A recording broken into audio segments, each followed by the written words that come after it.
Pastor Duke Jayaraj அவரிடத்திலிருந்து நாம் கற்றுக்கொள்ள போகிறோம். எல்லாருமே உங்களுடைய இருதயத்தை நல்ல நிலமாக நீங்கள் ஆயத்தப்படுத்திட்டு என்ன செய்யணும், இருக்கணும். அப்போதான் அந்த விதையாகிய வசனம் ஒன்று விடும் பொழுது அது 30, 60, 100 பலன் கொடுக்கிறவைகளாக என்ன செய்யும், நம்முடைய ஊழியத்துக்கு ஆசீர்வாதமாக இருக்கும். So dear students, put your hands together and welcome Pastor Duke Jairaj, please.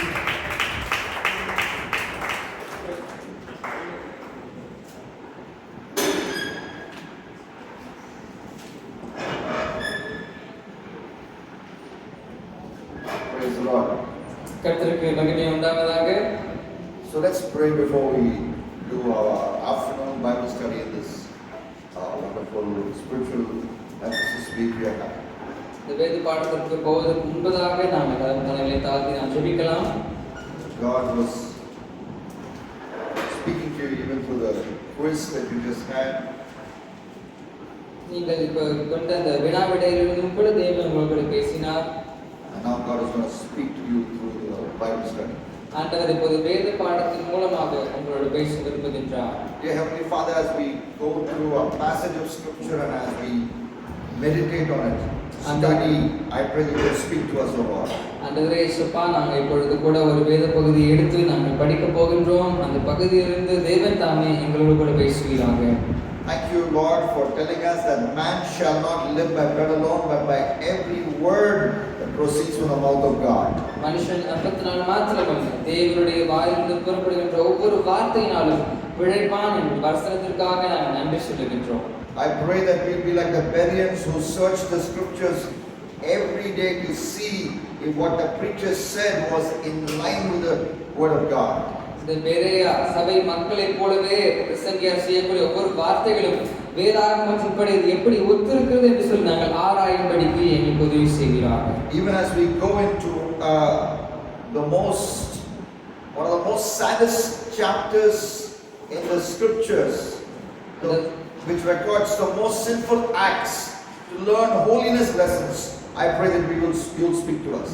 ஆண்டவரே, வேதாகம பகுதியில் இருக்கக்கூடிய மிகவும் கவலைக்கிடமான சில வேதாகம பகுதிகளை பார்க்க இருக்கின்றோம். அப்படிப்பட்ட மோசமான பழக்க காரியங்களிலிருந்து பார்த்தாலும் அதிலிருந்தும் நாங்கள் பரிசுத்தமாக வாழ்வது எப்படி என்று கற்றுக்கொள்ளும்படிக்கு தேவன் தாமே உதவி செய்கிறார். Bless our meditation of 2 Samuel chapter 11. ஆண்டவரே, 2 சாமுவேல் 11ஆம் அதிகாரத்தில் செய்ய போகின்ற இந்த தியானத்தை தேவன் ஆசீர்வதிப்பீராக. In Jesus Christ's name I pray. இயேசுவின் நாமத்தில் ஜெபிக்கின்றோம். ஆமென். To help us understand why I am directing you to a study of 2 Samuel chapter 11, where we read about David's adultery with Bathsheba, I want to give you some true life stories. 2 Samuel 11ஆம் அதிகாரத்துக்கு நேராக நாம் போக இருக்கின்றோம். அங்கே தாவீதை பற்றியும் அவர் பத்சேபாவை செய்த பாவத்தை பற்றியும் நாம் பேச விரும்புகின்றோம். அதே சமயத்திலே மற்ற சில சம்பவங்களை நான் உங்களுக்கு குறிப்பிட விரும்புகின்றேன். These stories are real stories. இந்த சம்பவங்கள் உண்மையான சம்பவங்கள். These are recent stories. சமீப காலத்தில்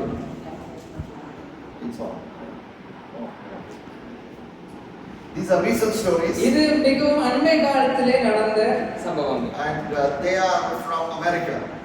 அது அமெரிக்க தேசத்திலே நடந்த சம்பவங்கள். And I'm not mentioning names.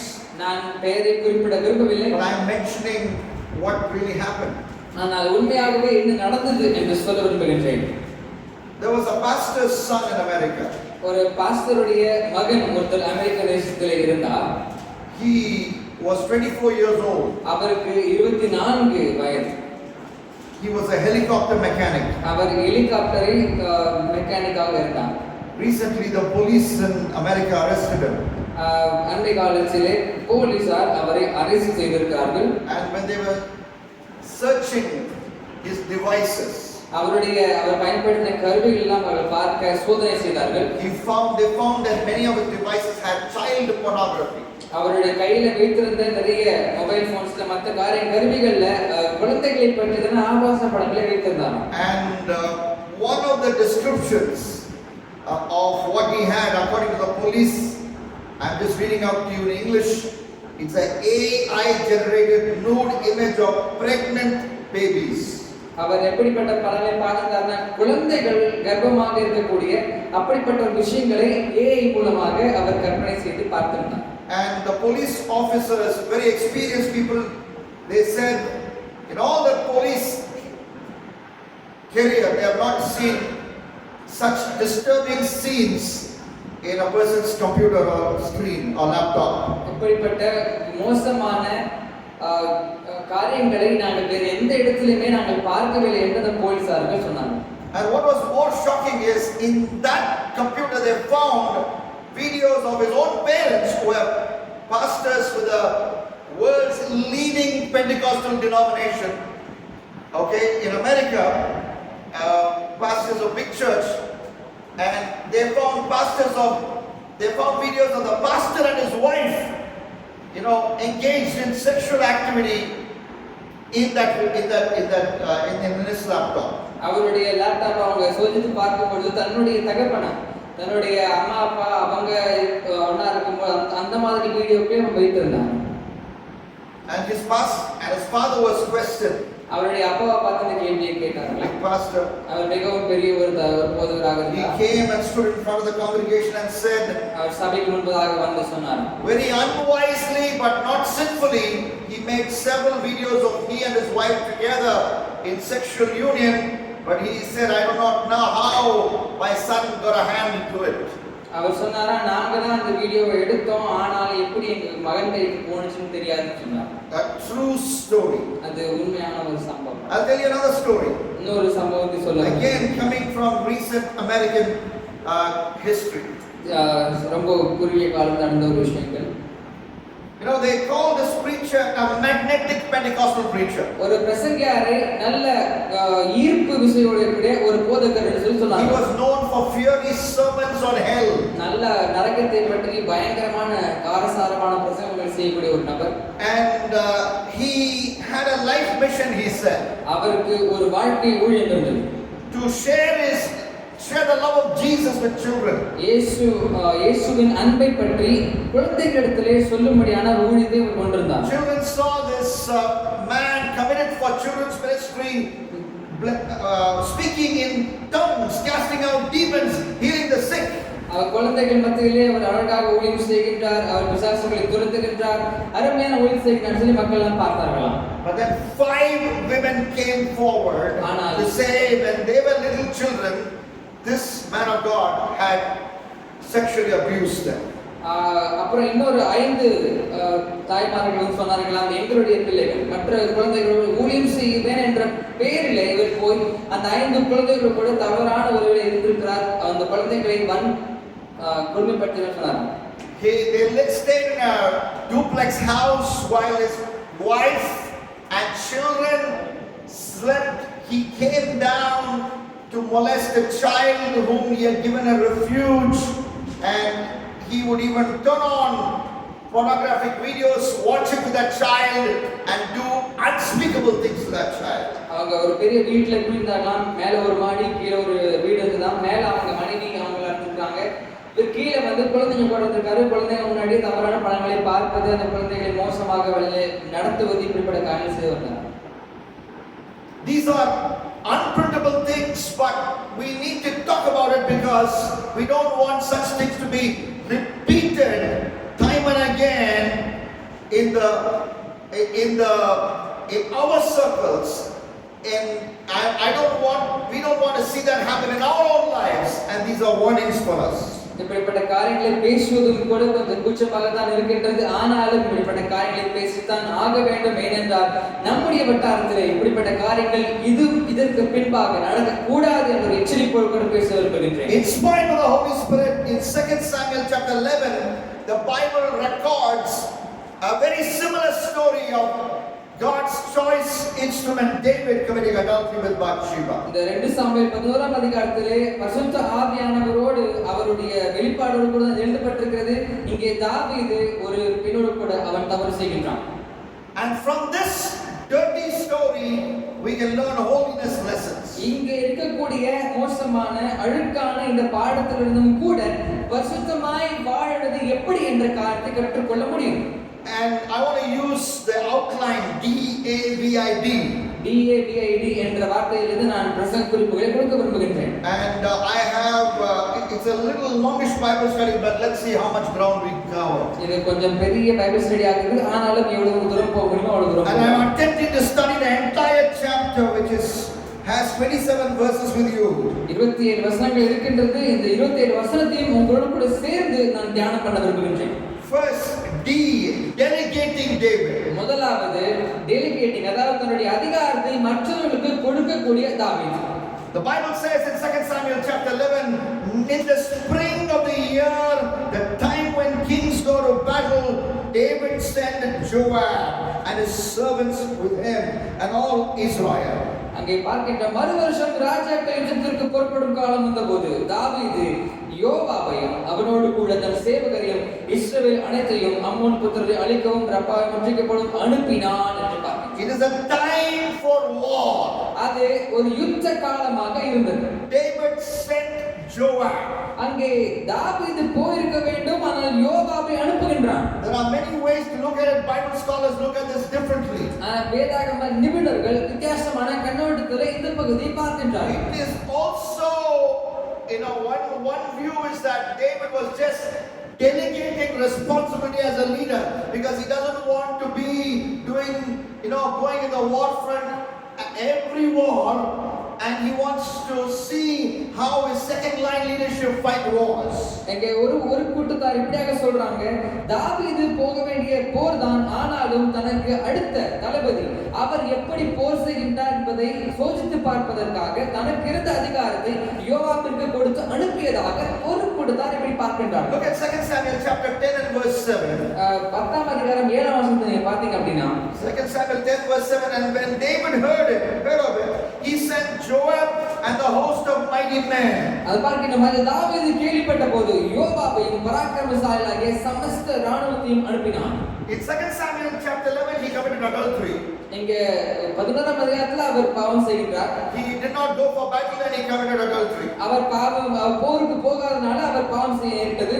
Just the previous chapter he did not go for war. That time he did not commit adultery. ஆனா அதுக்கு முந்தின அதிகாரத்திற்கும் அவர் என்ன பண்றாருன்னா மற்ற மக்களை போருக்கு அனுப்புகின்றார், ஆனா அப்பொழுது அவர் பாவம் செய்யவில்லை. So the principle, keeping the whole scriptures in mind, is as a leader we must learn to delegate. ஒரு தலைவராக அதிகாரப்பூர்வமாக வேதாகமபூர்வமாக பார்க்கும் பொழுது ஒரு தலைவராக இருக்கீங்க அப்படின்னு சொன்னா கண்டிப்பாக சில நேரங்களிலே உங்களுடைய அதிகாரத்தை மற்ற மக்களுக்கு கொடுத்து அனுப்ப வேண்டியது அவசியம். Paul was a master delegator. Pavul இப்படிப்பட்ட அதிகாரங்களை மற்றவர்களுக்கு பகிர்ந்து கொடுப்பதிலே தலை சிறந்த நபராக இருந்தார். Yesterday night I preached to you from the life of Timothy. நான் நேற்று இரவு தீமோத்தேயுவை பற்றி உங்களுக்கு பேசினேன். God willing, tonight also I will do something on Timothy. But Paul was called, as I said yesterday, as we know from scripture, Paul saw Timothy as his own son. Pavul தன்னுடைய தீமோத்தேயுவை தன்னுடைய சொந்த ஆவிக்குரிய குமாரனாக அவர் பார்த்தார். And Paul gave a delegated work to Timothy. அப்ப தீமோத்தேயுவுக்கு அதிகாரப்பூர்வமான வேலைகளை பவுல் கொடுத்தார். What did he do? அவர் என்ன சொன்னார்? 1 Timothy chapter 1 verse 3. 1 தீமோத்தேயு 1ஆம் அதிகாரம் 3ஆம் வசனம் என்ன சொல்கிறது? He says, you remain in Ephesus, Timothy, so that you will instruct certain men not to teach strange doctrines. நீ எபேசுவிலே தரித்திருந்து சில மக்கள் கள்ள போதனை செய்யாதபடிக்கு அவர்களுக்கு நீ கண்டிப்பாய் கட்டளை சொல்லு என்று சொல்கிறார். Fighting wrong doctrine is an important work. இது தவறான போதனைகளை எதிர்ப்பது மிகவும் முக்கியமான ஊழியமாக இருக்கிறது. As a leader, Paul can actually go to Ephesus and do it. பவுலே தானாகவே எபேசுவுக்கு போய் அந்த ஊழியத்தை செய்திருக்க முடியும். Ephesus was an important place. எபேசு என்பது மிகவும் ஒரு முக்கியமான பட்டணம். It is in modern Turkey. அது இப்பொழுது இருக்கக்கூடிய நவீன கால துருக்கியை போல. And if Turkey was India, Ephesus is like a city like Mumbai on the east coast, or Mumbai or Goa on the east coast, on the west coast, sorry. ஒருவேளை எபேசு இந்தியாவில் இருக்கும் என்று சொன்னால் அது மும்பை பக்கத்தில் இருந்திருக்க வேண்டும். Such a big city. அது மிகவும் பெரிய ஒரு பட்டணம். So much false teaching. அங்கே அதிகமான கள்ள போதனைகள் இருந்தது. But Paul sent Timothy to take care of it. அங்கே பவுல் தனக்கு பதிலாக தன் இடத்திலே Pavul தீமோத்தேயுவை அனுப்புகின்றார். And in Titus chapter chapter 1, இங்கே தீத்து 1ஆம் அதிகாரத்தை பார்க்கும் பொழுது he again considered Titus as his own son. அங்கே தீத்துவையும் தன்னுடைய குமாரனாக அவர் கருதுகின்றார். Titus chapter 1 verse 5, Paul says, 1ஆம் அதிகாரம் 5ஆம் வசனத்தில் he பார்க்கின்றோம். says, I left you in Crete நான் கிரேத்தாவிலே உன்னை விட்டு போகின்றேன். so that you might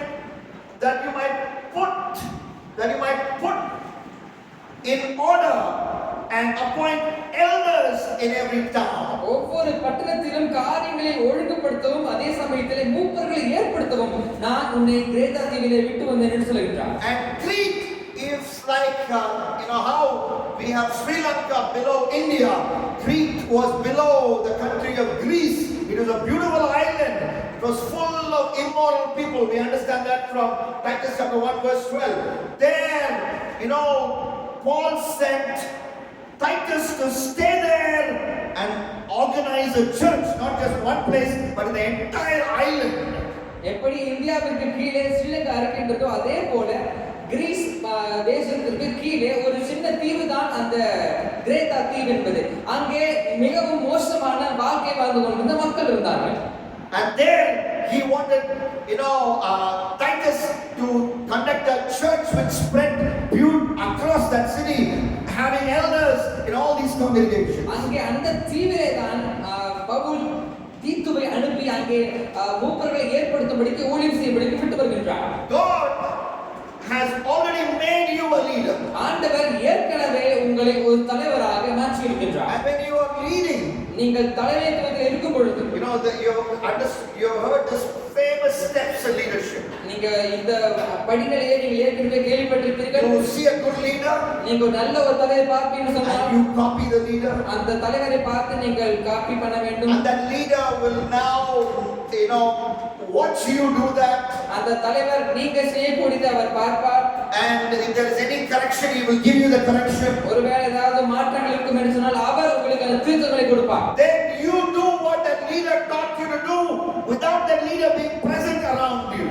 அதுக்கப்புறமாக அந்த தலைவர் இருக்கும் பொழுதும் இல்லாத பொழுதும் அவர் கற்றுக் கொடுத்த காரியத்தை தொடர்ந்து கடைபிடிக்க வேண்டும் என்பதே காரியம். You teach what you learn to others and you delegate responsibility like that. கற்றுக்கொண்ட காரியங்களை நீங்கள் கடைபிடிக்கிறீர்கள். அது மாத்திரமல்லாமல் மற்றவர்களுக்கும் நீங்கள் பகிர்ந்து கொடுக்கின்றீர்கள். You keep creating a cycle of leadership. அது அப்படியே தொடர்ச்சியாக ஒரு சுழற்சியை போல ஒரு தலைவரிலிருந்து மற்ற தலைவருக்கு அப்படியே தொடர்ந்து போய் கொண்டே இருக்கும்.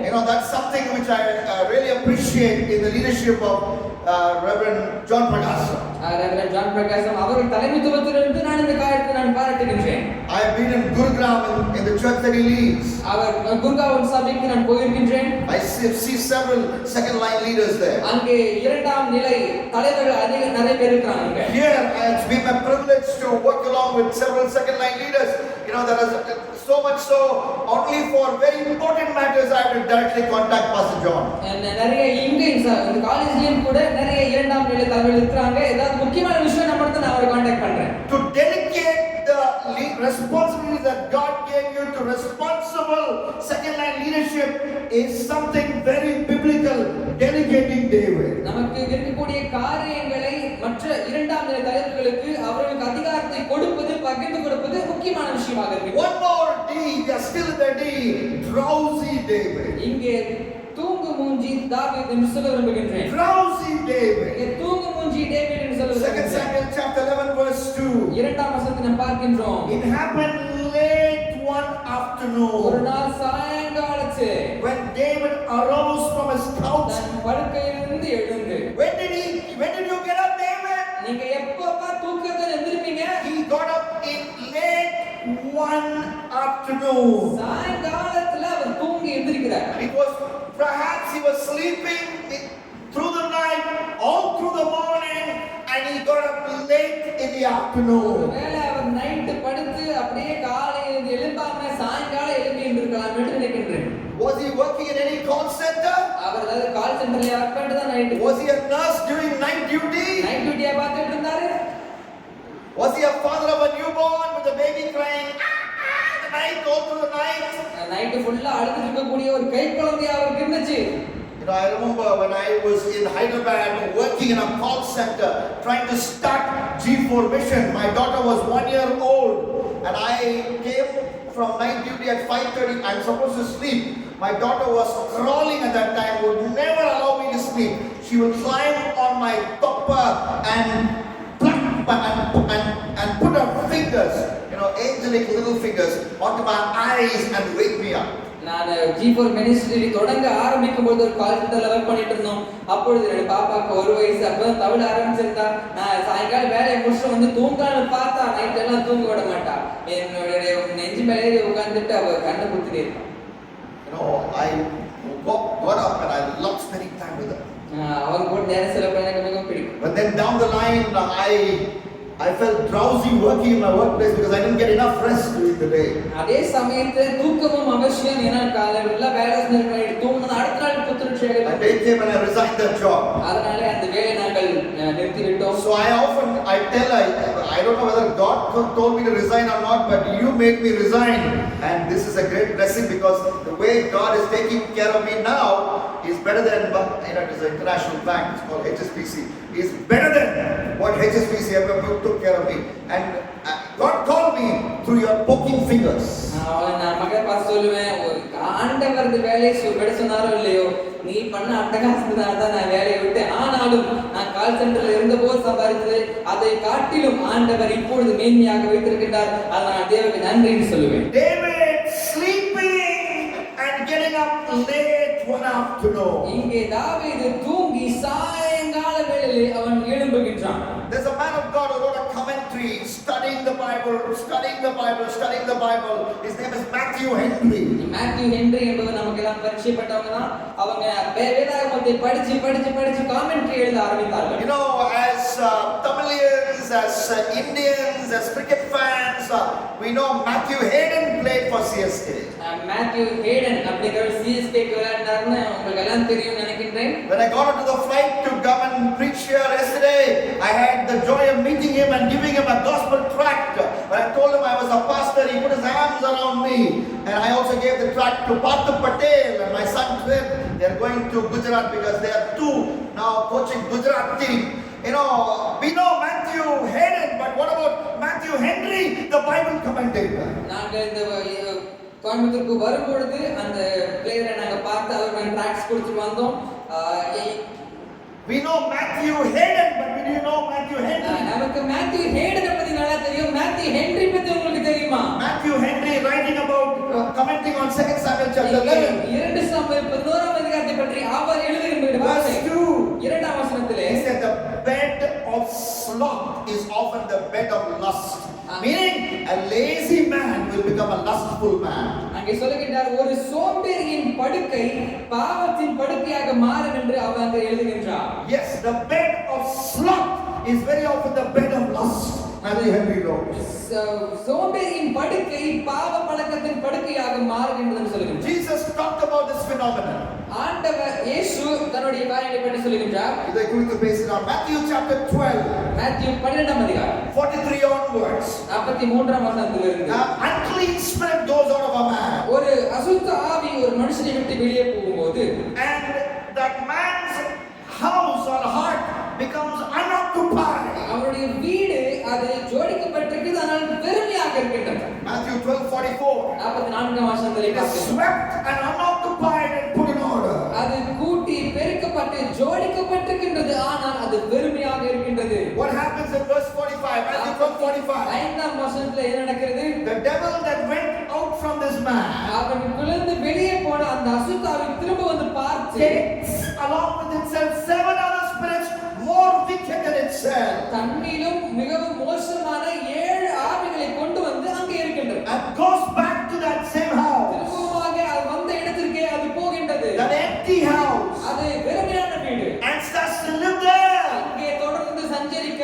ஆரம்பிக்கின்றது. And that man's condition was worse than before the devil went from him. அவன் பின்னிலையை காட்டிலும் அவன் முன்னிலை இது இப்ப இருக்கிற நிலைமை மிகவும் மோசமாக இருக்கும் என்று இந்த வேதம் சொல்கிறது. So what was that man's problem? அவனுடைய பிரச்சனை என்ன? In his heart, அவனுடைய இருதயத்திலே it was clean, அது சுத்தமாக தான் இருந்தது, it was empty. ஆனால் அது வெறுமையாக இருந்தது. That was David's problem. அதுதான் தாவீதுடைய பிரச்சனையும் கூட. He was lazy. sleeping is good, but then when he was just sleeping and oversleeping, that is dangerous. தூக்கம் நம்ம எல்லாத்துக்கும் மிகவும் அவசியமான ஒண்ணுதான். ஆனா ரொம்ப தூங்கிட்டே இருக்கிறோம் அப்படின்னா அதுதான் சோம்பேறித்தனம். When oversleeping becomes laziness and that results in sin. நீங்க ரொம்ப தூங்கிட்டே இருக்கிறீங்கன்னா அது சோம்பேறித்தனமாக மாறும். அந்த சோம்பேறித்தனம் பாவத்திற்கு வழிவகுக்கும். Delegating David. இங்கே தாவீது தன் அதிகாரங்களை மற்றவர்களுக்கு கொடுத்து Drowsy David. இங்கே தூங்கும் மூஞ்சி என்ற டேவிடை நாம் பார்த்தோம். D-A. அடுத்தது ஏ என்ற வார்த்தை. Adulterous David. அங்கே வேசித்தனம் செய்த தாவீது. Adulterous David. விபச்சாரம் செய்த தாவீது. You see what's happening in verse 2. இங்கே இரண்டாம் வசனத்தில் என்ன நடக்குது என்று பார்க்கிறோம். David arose. தாவீது எழுந்து. Look at verse 2 again. David walks. அவன் நடக்கின்றான். உலாத்திக் கொண்டிருக்கின்றான் எழுதப்பட்டிருக்கு. Thirdly, David saw. அங்கே தாவீது பார்க்கின்றான். Then verse 3, David sent. அதுக்கப்புறம் தாவீது அனுப்புகின்றான். He sent messengers to find out who that girl is. அந்த பெண்மணி யார் என்று விசாரிக்கும்படி அவன் ஆள் அனுப்புகின்றான். David took. அடுத்தது தாவீது அந்த பெண்ணை எடுத்துக் கொள்ளுகின்றான். Verse 4. நாலாம் வசனம். Again in verse 4, David lay with her. அவரோடு கூட அவன் விபச்சாரம் செய்தான் என்று பார்க்கிறோம். At every stage he could have stopped that whole thing. ஒவ்வொரு படிநிலையிலும் தாவீது தான் செய்ய போகக்கூடிய பாவத்தை நிறுத்தியிருக்க முடியும். David arose. தாவீது எழுப்பினான். He could have written a psalm instead of doing what he did. அவன் ஒரு பண்ணிருந்த விஷயத்தை தாண்டி அவர் பேசாம ஒரு சங்கீதம் எழுதிட்டு இருக்கலாம். He could have worshipped God. தேவனை அவன் ஆராதித்து இருக்கலாம். He could have, washed his face and shaved. அவன் முகத்தை கழுவி ஒருவேளை ஷேவ் பண்ணிட்டு இருக்கலாம். He could have gone for a job. ஒரு ஜாப் பண்ண போயிட்டு இருக்கலாம். But he didn't do that. ஆனால் அவர் அதை செய்யாமல் David walked. அங்கே அவர் எழும்பி He walked in the rooftop. அவர் அங்கே மாடியிலே உலாத்துகின்றார். He saw a woman bathing. அங்கே ஒரு ஸ்திரீ ஒரு ஸ்நானம் பண்ணுவதை பார்க்கின்றார். It was the angle problem. அது அங்கே ஒரு angle problem. Even then he could have just looked at her and walked away. Or he could have just, okay, there's a woman bathing. I don't want to invade her privacy, and you walk away. ஒரு அவங்க எதர்ச்சியா பார்த்தாங்க. சரி பார்த்துட்டு அவங்க அது அவங்களோட தனிப்பட்ட விஷயம் அங்க நம்ம போக கூடாது சொல்லி வந்திருக்கலாம். But he didn't do that. ஆனால் அவர் அதை செய்யவில்லை.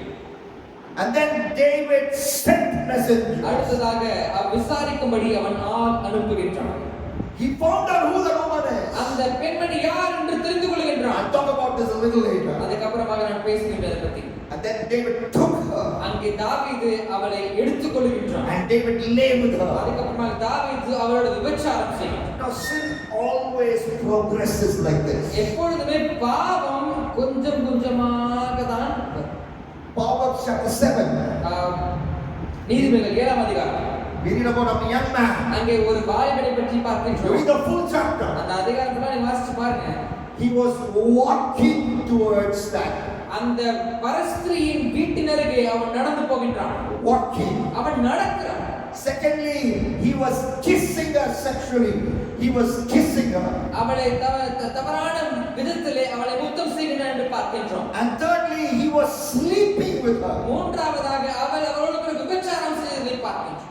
And then fourthly, an arrow pierced his liver. He destroyed his life. He was injured.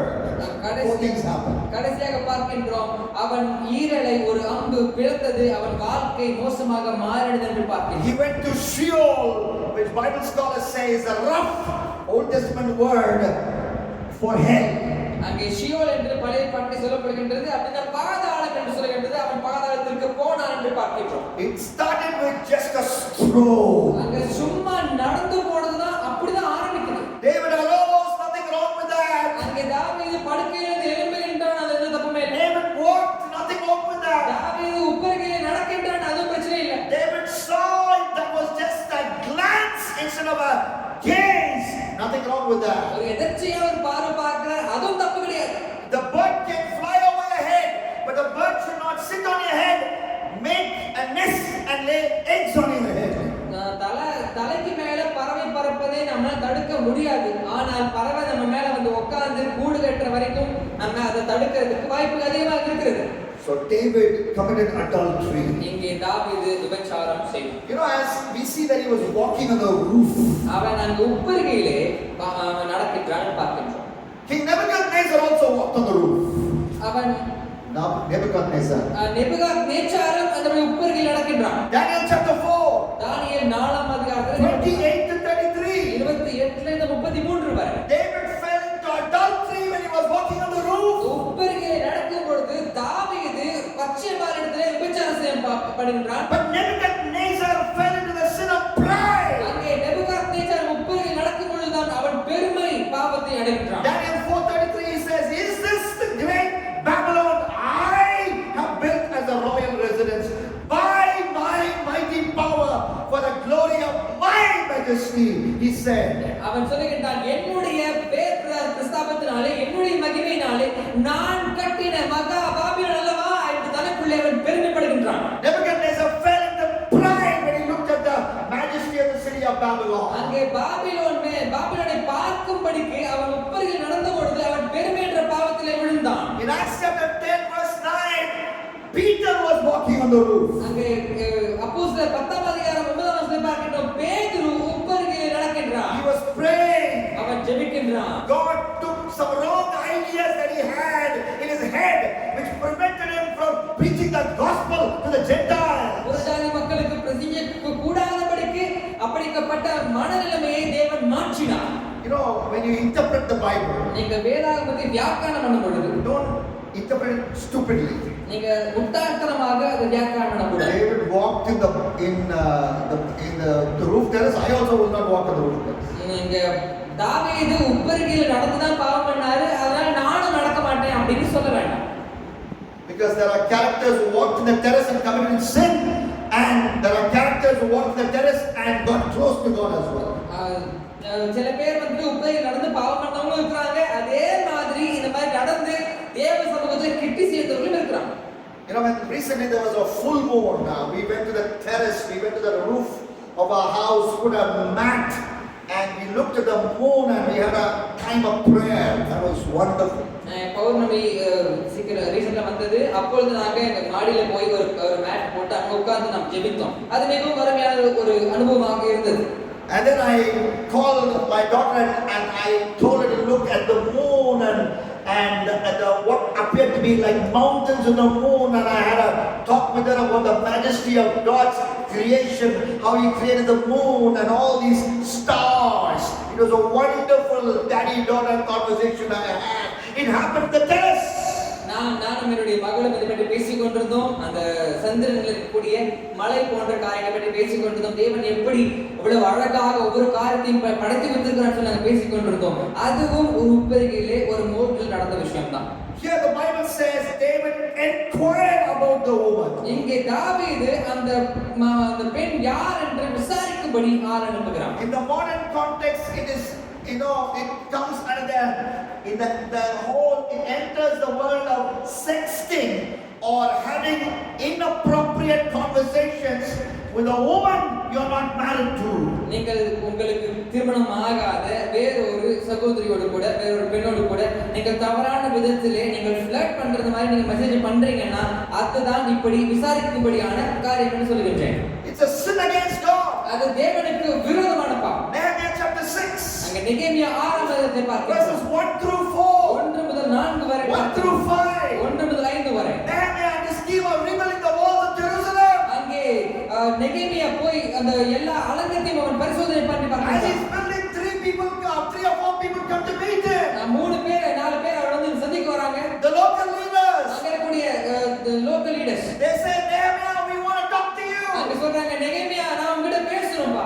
And we want to talk to you in one place. நாங்க ஒரு இடத்துக்கு நாங்க நியமிச்சு வச்சிருக்கோம். What is that place? அந்த இடம் பேர் என்ன? Look at Nehemiah 6 and tell me which place. அந்த இடத்துக்கு பேர் என்ன தெரியுமா? Where they want to have the meeting, the venue. எங்கே நெகேமியாவை சந்திக்க விரும்பினார்கள். Come on, look to the word of God and tell me. வேதாகமத்தை பார்த்து சொல்லும்படி கேட்கிறேன். Plains of Ono. ஓனோ பள்ளத்தாக்கிலே அங்கே. You know what Nehemiah said? நெகேமியா என்ன சொன்னார் தெரியுமா? Oh no, I am not coming to Ono. ஓனோ என்னால வர முடியாது. என்னால ஓனோக்கு வர முடியாது. Oh no, I am not coming to Ono. ஓனோ என்னால ஓனோவுக்கு வர முடியாது. I am doing a great work.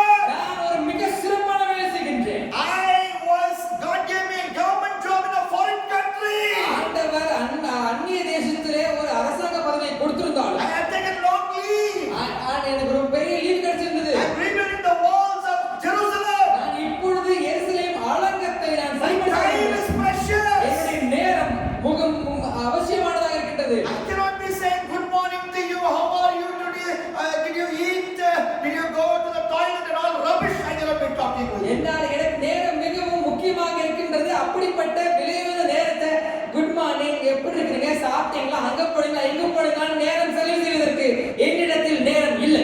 That husband of that woman, a loser, he has no time to talk to his wife, and she wants you to be a substitute. Why should you fall into that trap? You fool! Don't do that. அப்படிப்பட்ட ஸ்திரீகள் இருக்கிறாங்க, பெண்கள் இருக்கிறாங்க. அவங்களுடைய கணவன்மார் அவங்க ஒழுங்கா பார்த்துக்கிறது இல்ல, அவங்க கிட்ட பேசுறது இல்ல, அவங்க உங்ககிட்ட பேசுறாங்கன்னா நீங்க ஏன் உங்களுடைய நேரத்தை வீணடிக்க வேண்டும்? David sent.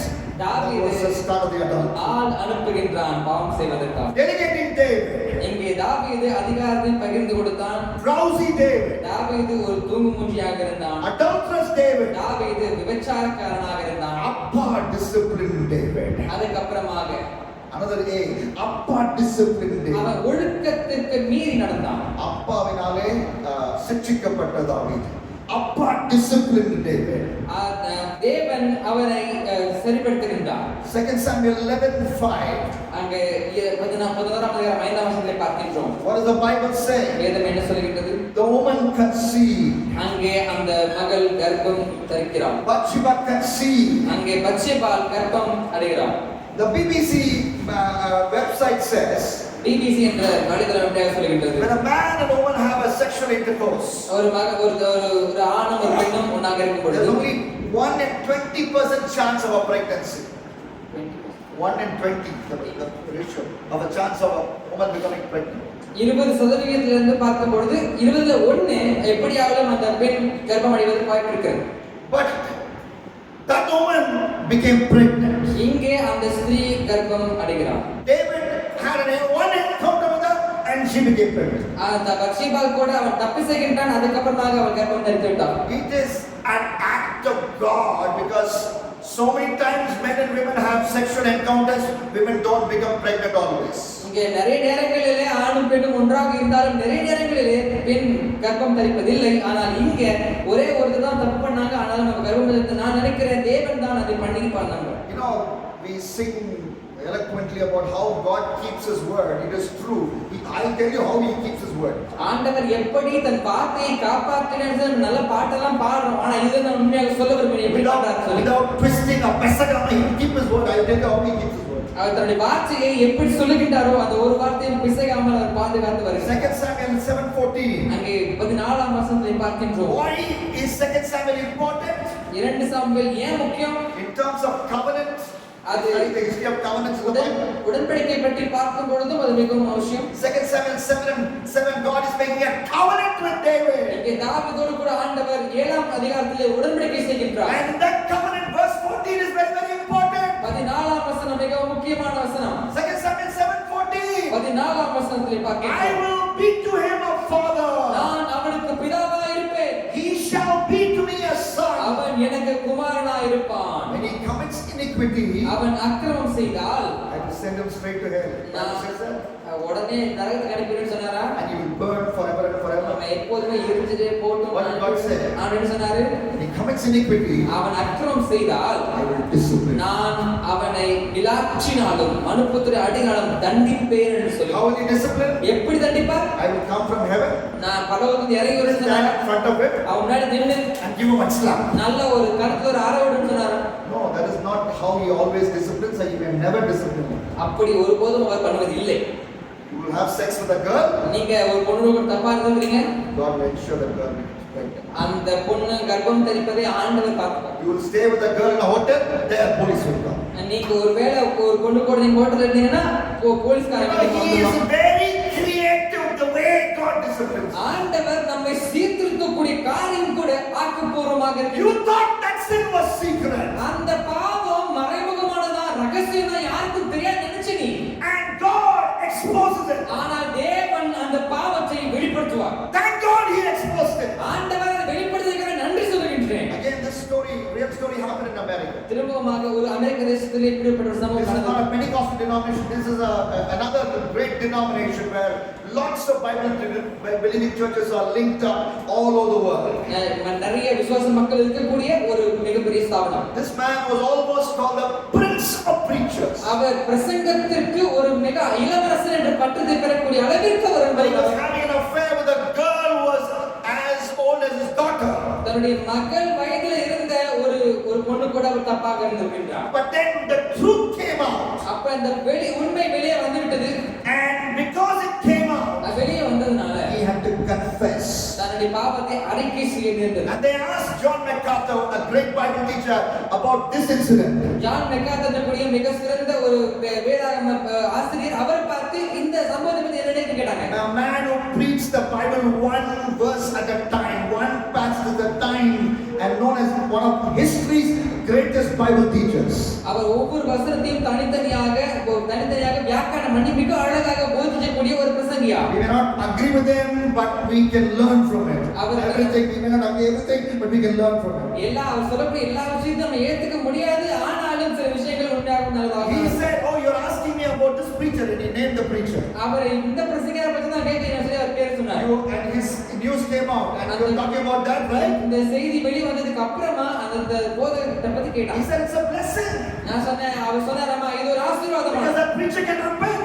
ஏன்னா அது வெளிய வந்ததுக்கான காரணம் அவர் மனம் திரும்புவதற்கு வாய்ப்பு இருக்கு. And he can come to heaven. இப்ப பரலோகத்துக்கு வாய்ப்பு இருக்குங்கிறார். 60-70 years we will live here. Heaven is for eternity. It's a blessing. இங்க 65 வயசு தான் இருக்கு, நம்ம பரலோகத்துல நித்தியத்தின் வாழ போறோமே. And others who watch this also will repent.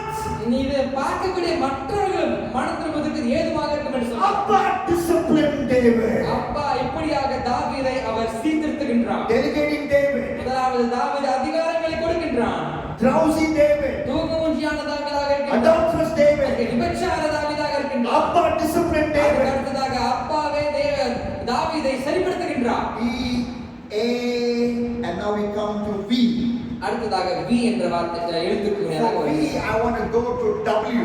நான் V என்ற வார்த்தைக்கு W என்று சொல்ல விரும்புகின்றேன். You know why? Because I know a young man. He's a real young man. His name is David. He's from Poland. In Poland, the way you spell David is D-A-W-I-D. David. Poland எனக்கு ஒரு நண்பர் இருக்கின்றார். அவர் நல்ல ஒரு தேவூழியராக இருக்கின்றார். அவங்க David எழுதும் போது D-A-W-I ன்னா அவங்க எழுதுவாங்க, தாவீது படிப்பாங்க. So for the purpose of this message, V becomes W. இந்த பிரசங்கத்திற்காக அந்த V க்கு பதிலாக நான் W என்ற வார்த்தையை எடுத்துக்கொள்கிறேன். W, whitewashing sin, David. இங்கே பாவத்திற்கு வெள்ளை பூச்சு அடிக்க முயற்சி செய்யக்கூடிய தாவீது. Whitewashing sin, David. இங்கே பாவத்தை மூடி மறைக்க நினைக்கும் தாவீது. And when it comes to whitewashing sin, இங்கே பாவத்தை வெள்ளையடிக்கிறது பார்க்கும் பொழுது David has plan A, தாவீது பிளான் A போட்டாரு, plan B, பிளான் B போட்டாரு, plan C. பிளான் C போட்டாரு. If only we plan for evangelism, நம்ம இவாஞ்சலிசம்க்கு பிளான் பண்ணும் பொழுது, if only we plan for discipleship like David in when it comes to Bathsheba affair, we would have reached the world. We would have already reached the world. ஒருவேளை நம்ம evangelism பண்றதுக்கு தாவீது போட்ட plan நம்ம போட்டிருந்தோம்னா உலகமே ரட்சிக்கப்பட்டிருக்கும். ஆனா தாவீது இப்படிப்பட்ட பிளான்ஸை போடுறாரு. Plan A, what is it? நீங்க முதல்ல பிளான் A போடுறாரு. 2 Samuel 11:6. 11 அதிகாரம் David sent word to Joab. அங்கே யோவாபுக்கு அவர் செய்தி அனுப்புகின்றார். Send me the Uriah the Hittite. அந்த உரியா என்னும் ஏத்தியனை அனுப்பு அப்படிங்கிறார். And Joab obeys. அதுக்கப்புறமா யோவாபு கீழ்ப்படிந்து உரியாவை அனுப்புகின்றான். Joab is the defense. He's the head of the unit of defense. He's the commander in chief. அவர் அந்த படை தளபதியாக இருந்தார் யோவாபு. அதனால தாவீது சொன்ன வார்த்தைக்கு உடனே கீழ்ப்படிந்தார். We just heard in Aya's message that in an army you have soldiers and you have the army chief and the defense minister and all the defense ministers, the prime minister. David is the prime minister, so the army chief has to just obey David. Joab has to just obey David. காலையில ஐயா நல்ல பிரசங்கம் பண்ணாங்க. முதல்ல பிரதம மந்திரிங்க, அதுக்கப்புறமா ராணுவ தலைவர், அதுக்கு படை தளபதி அப்படியே ஒவ்வொருத்தவங்களா இருக்கிறாங்க. அதே போல இங்கே தாவீது பிரதம மந்திரியாக இருக்கின்றார், யோவாபு படை தளபதியாக இருக்கின்றார். அதனால தாவீது வார்த்தைக்கு யோவாபு கீழ்ப்படிய வேண்டும். Send me Uriah the Hittite. நான் சொல்லுகின்றார், ஏத்தியனாகிய உரியாவை அனுப்பு அப்படிங்கிறார். And in 2 Samuel 11:7, David said to Uriah, இங்க உரியா தாவீதுக்கு சொல்றாரு, how is Joab? இங்க யோவாப் எப்படி இருக்காரு கேக்குறார். How are the soldiers? ஜனங்கள் எல்லாம் எப்படி இருக்காங்கன்னு கேக்குறார். How is the war? எப்படி யுத்தம் போயிட்டு இருக்குன்னு கேக்குறாரு. This is called good communication. இது நல்ல ஒரு தகவல் பரிமாற்றம். Don't go to the matter straight away. இந்த எடுப்புல நீங்க விஷயத்துக்கு போயிடாதீங்க, கொஞ்சம் சுத்தி வளைச்சு போங்க. I told you this is the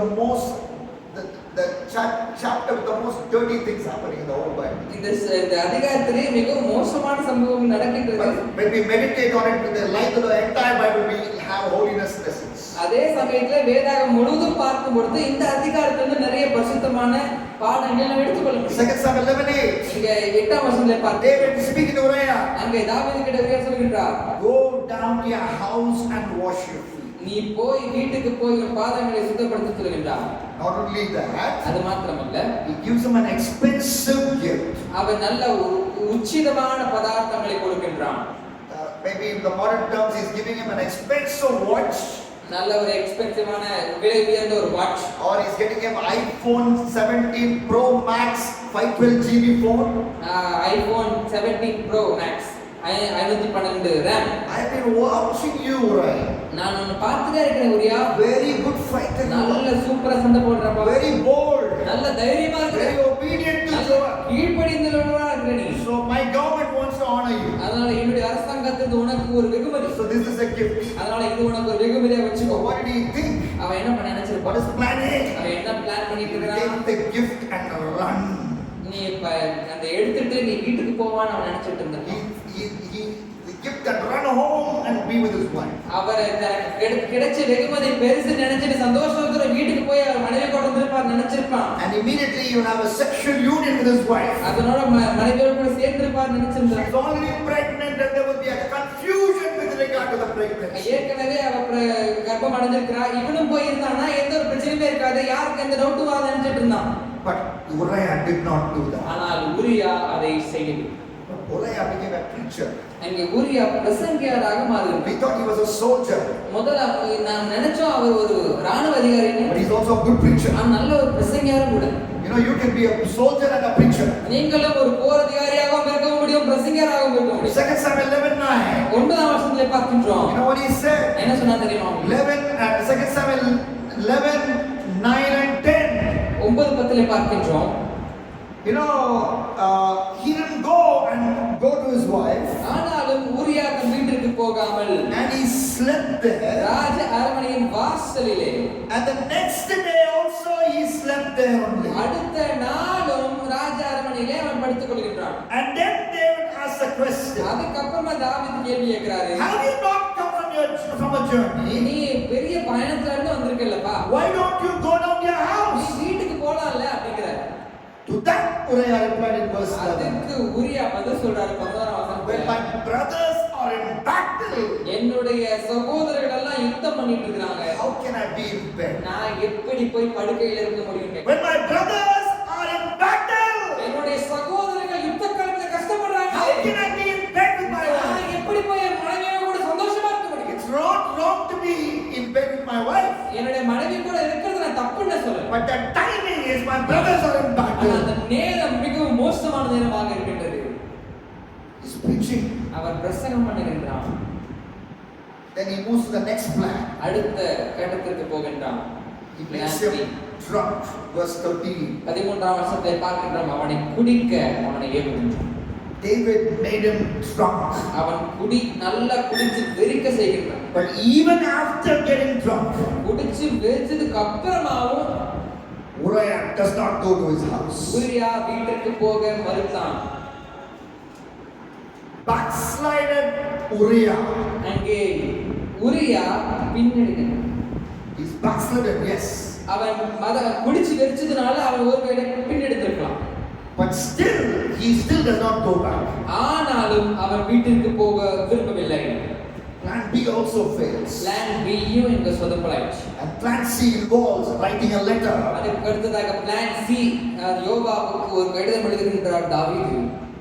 And he says in verse 12, remain here and tomorrow I will send you back. 12ஆம் வசனம் சொல்ற, நீ இன்னைக்கு இரு, நாளைக்கு உன்னை அனுப்பி விடுறேன்னு சொல்றார். And David wrote a letter. அங்கே தாவீது யோவாவுக்கு ஒரு கடிதம் எழுதுகின்றான். The anointed hands that wrote several other psalms, with those same hands he wrote the letter.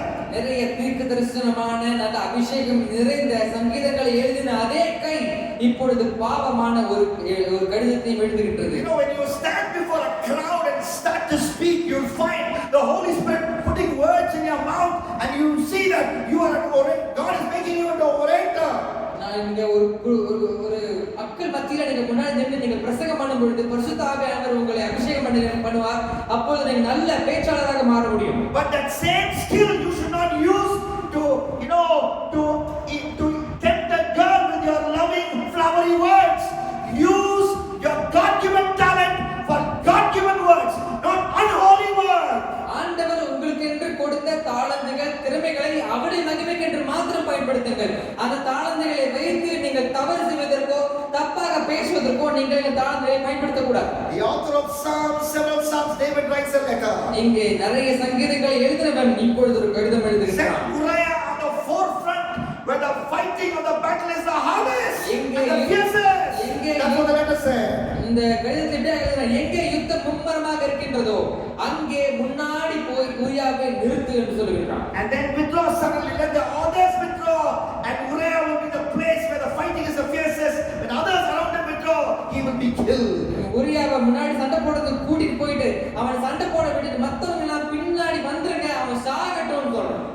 3 plans to cover up sin. தன்னுடைய பாவத்தை மறைக்க அவன் 3 திட்டம் போடுகின்றான்.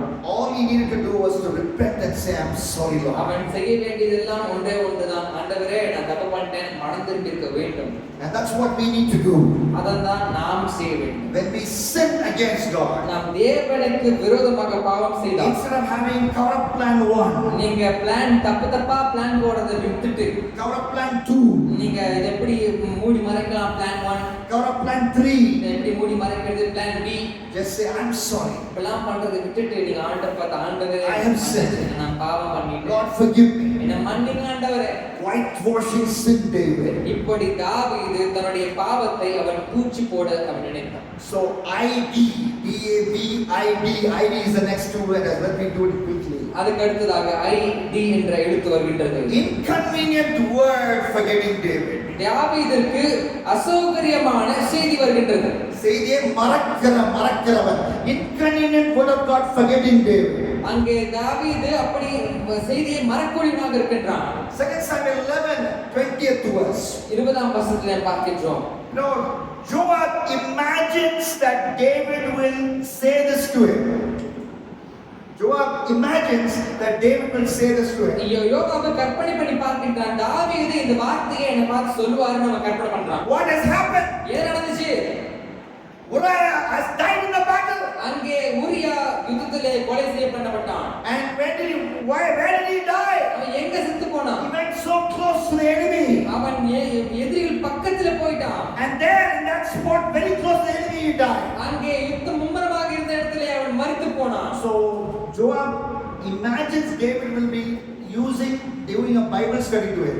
அங்கே அவர் Joab imagines David will do a Bible study for him.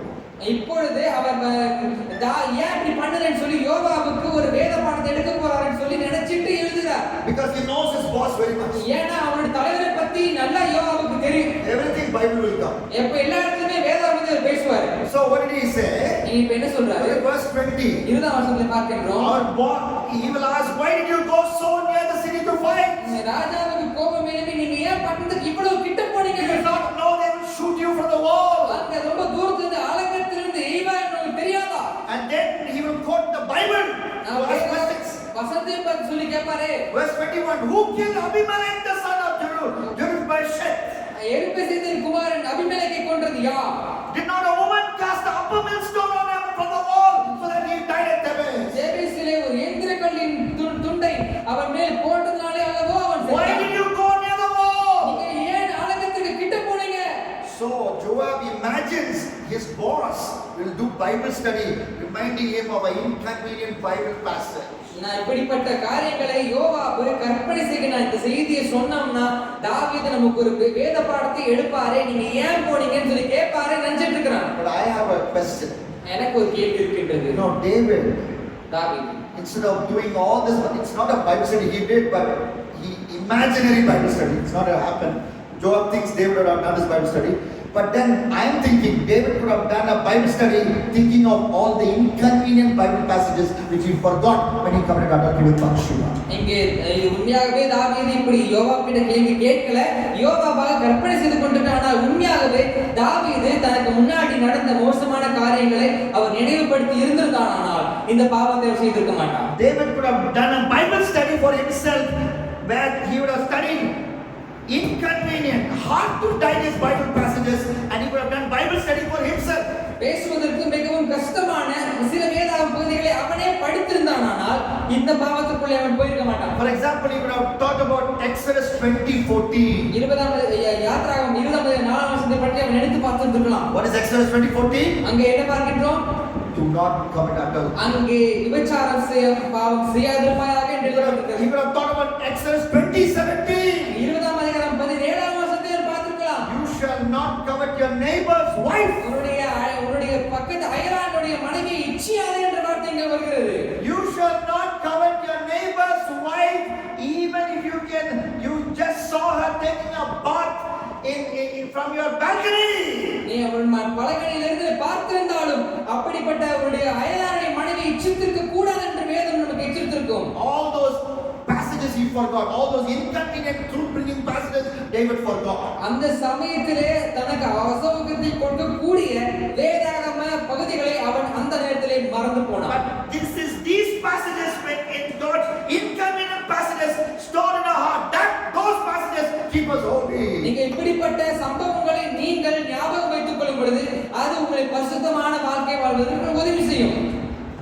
Finally, drama playing David. கடைசியாக நாடகம் ஆடக்கூடிய தாவீது. 2 Samuel 11:25. 25ஆம் வசனத்தை பார்க்கின்றோம். The message comes that Uriah is dead. அங்கே பார்க்கின்றோம் உரியா செத்து போனான் என்ற செய்தி தாவீதுக்கு வருகிறது. 2 Samuel 11:25. What did he say? அங்கே என்ன சொல்கிறார்? The messenger. அந்த செய்திகள் David speaks like Jesus. அங்கே இயேசுவை போல தாவீது பேசுகிறார். Jesus at Gethsemane. இயேசு கெத்செமனே தோட்டத்தில் இருந்தார். He becomes like that. அப்படி போல அவர் பேசிட்டு You know இருந்தார். what David said? என்ன சொன்னார் தெரியுமா உங்களுக்கு? Do not let this matter displease you. இந்த விஷயம் உங்களை தொந்தரவு பண்ண விடாதீங்க. For a sword divorced now and now another. இப்போ The sword will kill some people now and another. If you take the sword, you will die with the sword. பட்டயம் ஒருவேளை வேறொருவனையும் பட்சிக்கும் அப்படின்னு சொல்றார். It is almost like Jesus' words in Matthew 26:52. If you put your sword back in its place, for those who draw the sword will die by the sword. David is speaking like Jesus. தாவீது இயேசுவை போல பேசிக் கொண்டிருக்கிறார். மத்தேயு 26ஆம் அதிகாரம் 52ஆம் வசனத்தில் இயேசு சொல்லுகிறார், உன்னுடைய பட்டயத்தை உரையில போடு, பட்டயத்தை எடுக்கிறவன் பட்டயத்திலே தான் செத்து போவான்னு சொல்றார். அதே போல இங்க தாவீது இயேசுவை போல பேசிக் கொண்டிருக்கிறார். David is a hypocrite. He is not like Jesus. இங்கே தாவீது ஒரு மாயக்காரனை போல நடந்து கொள்கிறார். And what did Jesus say about the hypocrites? இயேசு பரிசேயர்களை பார்த்து மாயக்காரனை பார்த்து என்ன சொன்னார்? 23:33. 23ஆம் அதிகாரம் 33ஆம் வசனம் You snakes, you brood of vipers, how will you escape being condemned to hell? எப்படி நீங்க விரியன் பாம்பு குட்டி போல இருக்கீங்க, நீங்க எப்படி நீங்க தப்பிச்சுக்கிறீங்கன்னு அவர் கேட்கின்றார். Another day, displeasing God, David. அடுத்ததாக தேவனை அவன் கோபப்படுத்தின அல்லது விருப்பம் இல்லாமல் செய்த தாவீது. 2 Samuel 11:27. Read it with Tamil, please. 11ஆம் அதிகாரம் 27ஆம் வசனம். The last verse. கடைசி வசனம். யாராவது வாசிக்கிறீங்களா? நாட்கள் சென்ற பின்பு தாவீது அவனை அழைத்து தன் வீட்டிலே சேர்த்துக் கொண்டான். அவனுக்கு மனைவியாகி அவனுக்கு ஒரு குமாரனை பெற்றாள். தாவீது செய்த இந்த காரியத்தையும் கர்த்தரின் பார்வைக்கு பொல்லாததாக இருந்தது. கர்த்தருடைய பார்வைக்கு பொல்லாததாக இருந்தது. Displeasing God, David. இங்கே தாவீது தேவனை துக்கப்படுத்துகின்றான். The porn watching, the live porn that he watched displeased God. அவன் தவறான ஆபாசமாய் பார்த்து தேவனை துக்கப்படுத்தினான். The many opportunities to repent he missed that displeased God. நிறைய மனம் திரும்புவதற்கு படிகள் இருந்தாலும் அது எல்லாவற்றையும் அவன் விட்டது அது தேவனுக்கு Drama he played displeased God. அவன் ஆடிய நாடகம் தேவனுக்கு அது மனோவாய் இருந்தது. Marrying Bathsheba, that also displeased God. இங்கே பத்சேபாளை அவன் கல்யாணம் பண்ணிக்கின்றான், அதுவும் தேவனுக்கு பிரியமில்லாமல். Deuteronomy 17:17 says a king of Israel should not multiply wives. இங்கே உபாகமம் 17ஆம் அதிகாரம் 17ஆம் வசனத்தில் சொல்கிறது, ராஜாக்கள் நிறைய திருமணம் செய்து கொள்ள கூடாது. I want you to close your eyes. கண்களை மூடி நாம் செபிக்கவும். As you close your eyes, I have some quick questions to ask. சில முக்கியமான கேள்வி கேட்க வேண்டும். Are you like Bathsheba? நீங்களும் பத்சேபாளை போல இருக்கிறீர்களா? 2 Samuel 11:5 she said, I am pregnant. அவர் 11ஆம் அதிகாரம் 5ஆம் வசனம் சொல்கிறார், நான் கர்ப்பம் தரித்திருக்கிறேன் என்று சொல்கிறார். Bathsheba did not tell her husband. Bathsheba contacted David. Bathsheba did not contact her husband and say, I have sinned. பத்சேபாள் தன்னுடைய கணவனுக்கு பேசவில்லை, தாவீதினிடத்தில் பேசுகின்றார், நான் பாவம் செய்தேன் என்று சொல்கிறார். Bathsheba, are you here? பத்சேபாள், நீ இங்கே இருக்கின்றாயா? Are you like Joab? நீங்கள் யோவாவை போல இருக்கிறீர்களா? When David sent a letter தாவீதுக்கு with a criminal plan. When David sent a letter to him with a criminal plan, he just obeyed. மோசமான ஒரு கடிதம் தாவீதிலிருந்து வந்தாலும் எந்த ஒரு கேள்வியும் கேட்காமல் உரியாவை கொலை செய்ததா யோவாவை போல நீங்கள் இங்கே இருக்கிறீர்களா? When the leader you look up to goes against the word of God, are you ready to stand against that leader? உங்களுக்கு மிக முக்கியமான தலைவர்கள் வேதாகமத்தை அதற்கு புறம்பாக நடக்கும் பொழுது நீங்களும் அவர்களோடு கூட போக இருக்கிறீர்களா அல்லது எதிர்த்து நின்று ஏன் என்று கேள்வி கேட்க போறீங்களா? Are you like Uriah? நீங்க உரியாவை போல இருக்கிறீர்களா? How can I be in bed when my brothers are in battle? என்னுடைய சகோதரர்கள் யுத்தத்திலே கஷ்டப்பட்டு கொண்டிருக்கும் பொழுது நான் எப்படி படுக்கையிலே மனைவியோடு கூட இருப்பேன் என்று கேள்வி The கேட்கிறவர்களா? work that my king gives me, I will finish. என்னுடைய ராஜா கொடுக்கக்கூடிய வார்த்தையை நான் செய்து முடிப்பேன். Are you like David? நீங்கள் தாவீதை போல இருக்கின்றீர்களா? David, as you read the rest of the Bible, நீங்கள் திரும்பமாக இந்த வேதாகமத்தை படித்து பாருங்கள். 1 Kings 1:4.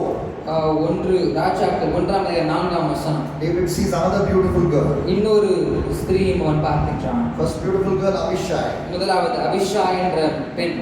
First beautiful girl, it was in 1 Samuel 25.